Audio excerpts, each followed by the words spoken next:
Good morning students. आज हम लोग सहसंबंध पढ़ रहे हैं।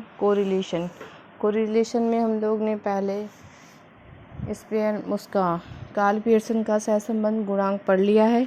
सहसंबंध क्या होता है, सहसंबंध की क्या प्रकार है और कार्ल पियर्सन का सहसंबंध गुणांक की गणना हम लोग पढ़ चुके हैं। आज हम लोग पढ़ रहे हैं निश्चयन गुणांक, coefficient of determination. Coefficient of determination क्या होता है?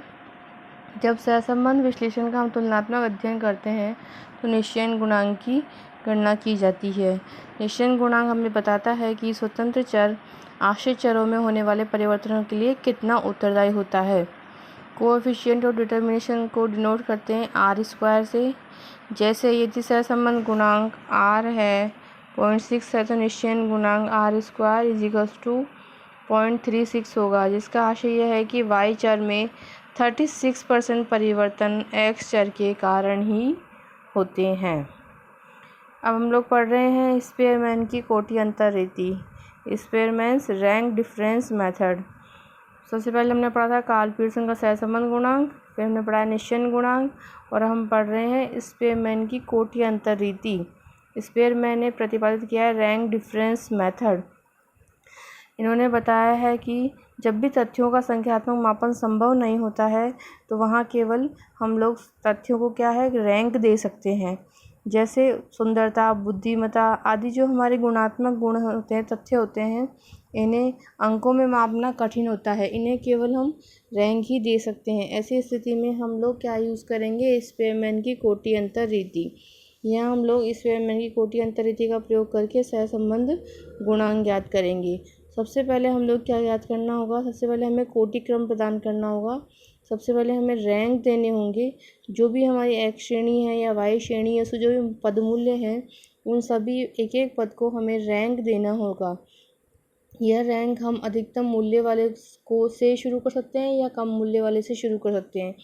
कई बार क्या होता है, x श्रेणी में जो भी मूल्य दिए गए हैं उसमें जो अधिक सबसे बड़ा पद है उसे हम 1 नंबर दे देते हैं, और कई बार हम को यह कर सकते हैं कि जो सबसे छोटा है हम उसे 1 नंबर दे सकते हैं। तो सबसे अधिक या सबसे कम वाले के आधार पर रैंक देके हम आगे की गणना करेंगे। तो हमने रैंक दे दी है। इसके बाद हम लोग ज्ञात करेंगे कोटि अंतर या क्रमांतर ज्ञात करना। जब हम x श्रेणी और y श्रेणी के पद मूल्य को हमने रैंक्स दे दी हैं तो अब हम उनके बीच का अंतर ज्ञात करेंगे। अंतर को डिनोट करेंगे d द्वारा। d means difference. इसके बाद है हमारा थर्ड, क्रमांतरों का बीजगणितीय जोड़। यहाँ पे सदैव 0 ही होता है और हमारा यह फॉर्मूला है r = 1 - 6 sigma d² upon n, और फिर है n ब्रैकेट में n² - 1। यह हमारा स्पेयरमैन की कोटि अंतर रीति का फॉर्मूला है। आगे हम लोग देखते हैं, एक इलस्ट्रेशन है हमारे पास। इलस्ट्रेशन में हमारे पास x सीरीज़ के मूल्य हैं और y सीरीज़ के मूल्य दे रखे हैं। वह कह रहा है कि सबसे बड़े आकार वाले मूल्य से कोटि क्रम देना प्रारंभ करें, और सेकंड है सबसे छोटे आकार वाले मूल्य से कोटि क्रम देना प्रारंभ करें। तो अब हम लोग देखते हैं, यहाँ हमारा सॉल्यूशन हम निकाल रहे हैं, calculation of coefficient of correlation by ranking method.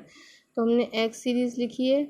x series के हमने रैंक दे रहे हैं। सबसे पहले हम लोग रैंक दे रहे हैं 80 सबसे बड़ा पद मूल्य है, तो हम लोग यहाँ 80 को 1 नंबर दे रहे हैं। 80 के बाद हम लोग देखते हैं 79 है, उसको सेकंड दे रहे हैं, फिर 72 को थर्ड। ऐसे हमने सारे रैंक्स दे दिए हैं। इसी प्रकार हम y श्रेणी के मूल्य लिखेंगे और उसको भी रैंक दे देंगे। फिर हम जो भी रैंक्स आई है हमारी x और y की, उनका डिफरेंस लिखेंगे d। जैसे x फर्स्ट हमारा मूल्य है 70, तो उसकी रैंक है 4 और इधर है 6। तो 4 - 6 किया तो ये आ गया -2, फिर 6 - 4 करेंगे +2, फिर 8 - 2 करा तो +6, फिर 10 - 10 0।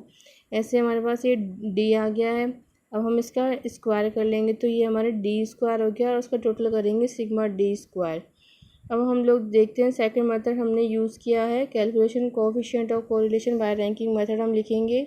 और इसमें हम जो सबसे बड़ा मूल्य है उसे हम पहले हमने सबसे बड़े को 1 दिया, तो अब हम सबसे छोटे को 1 देंगे। यहाँ सबसे छोटा है 30, इसको दिया है हमने 1 मूल्य, फिर है 40, इसको दिया है सेकंड।